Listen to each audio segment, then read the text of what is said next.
Halo Sobat Kuliner, mumpung lagi di kampung halaman nih. Sekarang saya mengajak Anda untuk mencicipi mie kocok Idi Raya, tepatnya di Jambu Mie Kocok. Selalu pengen aja ke sini sobat, soalnya mie kocok Idi Raya ini merupakan salah satu tempat favorit saya setiap kali pulang kampung.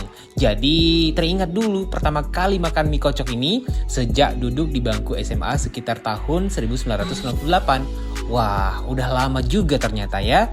Tempat makannya nyaman dan muatlah untuk rame-ramean di sini.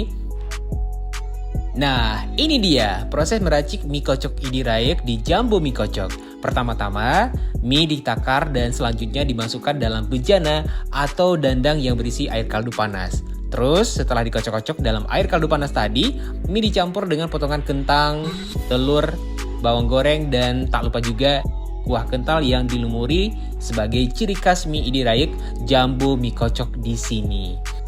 Penasaran bagaimana rasanya? Yuk kita coba. Menggetam badan. Jangan lupa sobat, supaya lebih menggetam lagi, dicampur dengan saus cabai yang bisa membuat rasanya asik ule. Nah, buat sobat kuliner, jangan lupa singgah di Jambu Mie Kocok Idi Raya ya. Tempatnya nyaman dan harga mie kocoknya juga terjangkau.